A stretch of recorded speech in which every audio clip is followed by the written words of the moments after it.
Selamat siang, selamat berjumpa kembali. Kita teruskan materi kita tentang impedance. Nah, ini sedikit mengulang dan nanti ada juga pembahasan tentang soal yang kita berikan kemarin ya. Nah, kita ulang sebentar bahwa impedance itu merupakan suatu besaran yang nanti dapat menghambat arus listrik. Biasa menggunakan simbol Z ya. Nah, impedance nanti dibentuk oleh resistance dan reaktans. Nah, ini ada rumusnya, ini Z sama dengan R plus X. Z impedance, R itu resistance, X itu reaktans. Nah, ini dalam rangkaian ini ada sumber tegangan bolak-balik. Nanti di sini arusnya akan dihambat oleh tiga komponen, resistor, induktor, dan kapasitor. Nah, resistor ini biasa menggunakan lambang R. Nah, yang tertulis di R itu merupakan nilai resistansinya. Resistance ya. Resistance bahasa Inggris, resistansi dalam bahasa Indonesia. Sehingga kalau di sini tertulis R sama dengan 10 ohm, berarti ini nilai resistansnya itu adalah 10 ohm. Berarti nilai yang menghambat itu 10 ohm. Nah, kemudian ini untuk komponen R ya. Kemudian untuk komponen X, bagian reaktans. Nah, reaktans itu nanti dibentuk oleh induktor dan kapasitor. Induktor biasa diberi notasi L. Nah, yang tertulis di sini L sama dengan 10 mH. L ini merupakan besarnya induktansi atau besarnya induktans. Besarnya induktans itu tidak secara langsung menentukan besarnya yang menghambat arus listrik. Yang menghambat arus listrik itu adalah nilai reaktans yang dibentuk oleh induktor, sehingga bisa dilambangkan dengan XL. Nah, demikian juga untuk kapasitor. C itu kapasitor yang tertulis di sini itu merupakan nilai kapasitansnya. C sama dengan 50 mikrofarad. Berarti nilai kapasitans sama dengan 50 mikrofarad. Nilai ini tidak secara langsung menghambat arus listrik. Yang menghambat itu adalah nilai XC-nya atau reaktans yang dibentuk oleh kapasitor. Nah, ini kalau kita lihat, XL itu ini rumusnya, ini kemarin juga sudah kita bahas, reaktans yang dibentuk oleh induktor itu XL, lambangnya, rumusnya 2πfL. Nah, sehingga di sini L10 mikrohenry, ini nanti kalau mau dihitung XL-nya tinggal dimasukkan ke rumus ini. Demikian juga untuk yang kapasitor. Yang kapasitor, di sini reaktans dari kapasitor, ini rumusnya. Sehingga kalau ini ada C50 mikrofarad, dihitung nilai reaktansnya, ini tinggal dimasukkan ke rumus ini. Nah, ini nilai reaktans dari induktor, ya, dimasukkan ke rumus ini menjadi 6,28, reaktans dari kapasitor itu ini. Nah, nilai-nilai ini itu berlaku untuk frekuensi 100 Hz. Ya, karena nilai frekuensi itu nanti dimasukkan ke sini. Nah, sehingga nanti kalau nilai frekuensi ini berbeda, nilai reaktans dari induktor dan dari kapasitor juga berbeda. Nah, jadi ini perbedaan dengan nilai resistans ya. Nilai resistans itu tidak terpengaruh oleh frekuensi. Tetapi nilai reaktans dari induktor dan dari kapasitor itu nanti dipengaruhi oleh frekuensi. Dan sekali lagi, di sini nilai L, ada nilai C, ini angka di sini tidak secara langsung itu merupakan nilai yang menghambat arus listrik. Yang menghambat itu adalah nilai reaktansnya. Reaktan induktif itu dari induktor, reaktan kapasitif dari kapasitor.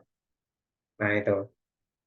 Nah, oke. Kemudian kalau kita hitung nilai Z, nilai impedance, atau nilai yang menghambat total, itu merupakan gabungan dari R, nilai resistance, kemudian nilai reaktans dari induktor, nilai reaktan dari kapasitor. Kalau kita jumlahkan jadi ini ya 10 plus ini kalau kita jumlahkan itu, nah nanti coba dijumlahkan ini ya, boleh dijumlahkan nanti jadi berapa ini nanti. Nah, kemudian untuk soal yang pertama itu kemarin rangkaian RL ya, RL. Berarti C-nya kita abaikan atau kita hubung singkat. Seakan-akan C ini tidak ada. Nah, ini nilai XL-nya itu seperti ini, tadi sudah kita hitung. nilai XC-nya itu 0. Nah, nilai XC ini kalau mau dianggap hubung singkat, itu maka nilai C itu harus diisi dengan tak terhingga. Jadi nilai kapasitans yang tak terhingga itu nanti menjadikan seakan-akan kapasitan itu diabaikan. Ya, karena sangat besarnya nilai kapasitans tadi. Dan kalau kita masukkan ke rumus, ini yang nilai C tak terhingga akan menghasilkan XC sama dengan 0. Jadi reaktan yang dari kapasitor sama dengan 0. Sehingga di sini rangkaian ini sesungguhnya hanya ada R dan L saja sebagai beban. Sehingga rumusnya Z sama dengan R resistan ditambah dengan reaktan dari induktor. Nah, kalau kita hitung arusnya, ini kita hitung impedansinya ini ya, totalnya sekian. Ini dalam koordinat kartesius, ini koordinat polar. Kalau kita hitung arusnya, ini ya V per Z, 10 per ini, sama dengan 0,85, sudutnya minus 31,1 derajat. Minus mengindikasikan arusnya tertinggal. Nah, memang pada rangkaian yang ada induktornya, nah itu nanti arusnya akan tertinggal. RL, berarti nanti arusnya tertinggal. Arusnya tertinggal 31,1 derajat dibandingkan dengan tegangan. Nah, kalau sekarang kalau kita hitung tegangannya, nah ini ya, arus ini kan rangkaian seri, berarti arusnya sama semua. Berarti arus di R, arus di L itu sama. Ya ini arusnya. Tapi tegangan pada rangkaian seri itu tegangannya bisa berbeda-beda. Tegangan di R, tegangan di L itu bisa beda. Tapi nanti sesuai dengan hukum Kirchhoff, tegangan di R dan tegangan di L, andai kata dijumlahkan akan sama dengan tegangan di sumber daya. Nah, coba kita cek nanti. Oke, kita hitung dulu tegangan di R ya. VR sama dengan I kalikan R. I-nya berapa? I-nya itu ini, R-nya itu 10.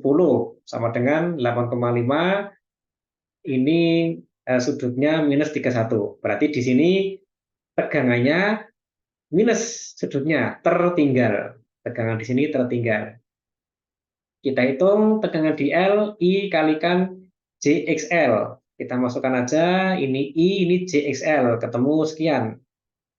Sudutnya positif. Nah, berarti tegangan di sini itu merupakan atau bersifat mendahului dibandingkan dengan arus. Nah, ini kita lihat ada fenomena ini ya, tegangan di sini tertinggal, di R tertinggal, tegangan di sini itu mendahului daripada arus. Nah, tadi kalau kita menggunakan tegangan referensi 10 volt, tegangan referensi 10 volt, arus yang di sini itu tertinggal, ya, arusnya tertinggal yang mengalir, tertinggal minus 31. Tegangan di sini tertinggal minus 31, tapi tegangan di sini itu mendahului 58,9 derajat. Ya, jadi ini kita melihat fenomena ada tegangan yang mendahului, ada tegangan yang tertinggal. Nanti dapat dicek, mungkin menggunakan Proteus, silakan dicek nanti ya.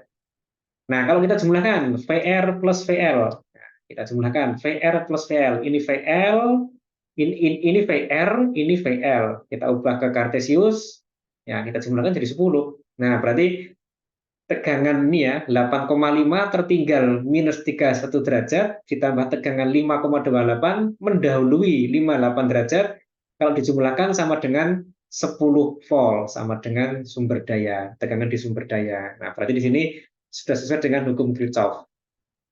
Penjumlahan tegangan di beban itu sama dengan tegangan di sumber daya. Nah, ini. Nah, ini untuk soal yang pertama ya. Soal yang pertama rangkaian RL. Kemudian oke, kita ke soal yang kedua. Nah, soal yang kedua itu L-nya tidak ada. Berarti yang ada itu R dengan C ya. R dengan C yang ada. Nah, ini L-nya 0. Nah, L kalau dihubung singkat atau ditiadakan berarti harus diset sama dengan 0. Sehingga kalau dimasukkan ke rumus ini, XL sama dengan 2PFL sama dengan 0. Yang ada sekarang hanya reaktan dari kapasitor. Z sama dengan R min JXC. Kita masukkan ke rumus. Ini ya, ketemunya ada 33,36 dengan sudut minus 72. Kita hitung arusnya V per Z sama dengan ini. Ya. Nah, berarti arusnya itu mendahului 72 derajat. Nah, jadi Kalau ada rangkaian yang ada C-nya, itu nanti biasanya arusnya akan mendahului tegangan. Dalam kasus ini mendahulunya dengan sudut 72 derajat.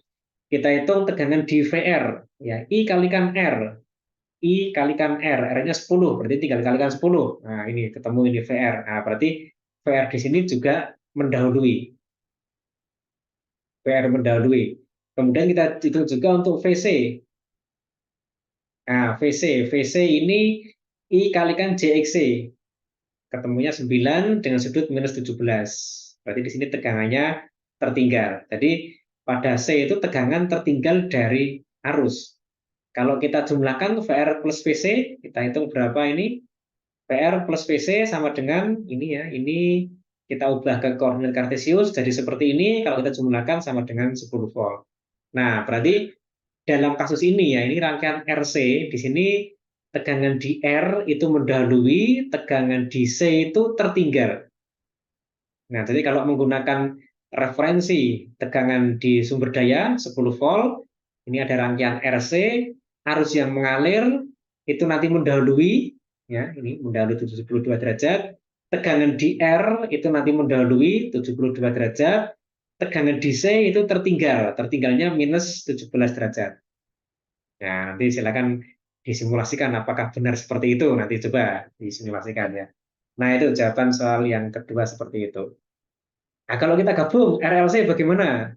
Ya, kalau kita gabung di sini RLC, ya I-nya sama dengan sekian. Nah, coba nanti cek aja nanti I sama dengan sekian. Oh, ini I-nya tertinggal lah. Coba dicek nanti di sini ya. Tegangan di R berapa, tegangan di L berapa, tegangan di C berapa. Nah, nanti tegangan-tegangan itu mestinya kalau dijumlahkan ya sama dengan tegangan di sumber daya nanti ya. Nah, coba nanti ini disimulasikan atau dihitung nanti RLC ya. Siapa tahu keluar di ujian gitu kan. Oke ya. Sampai sekian ya, selamat belajar ya.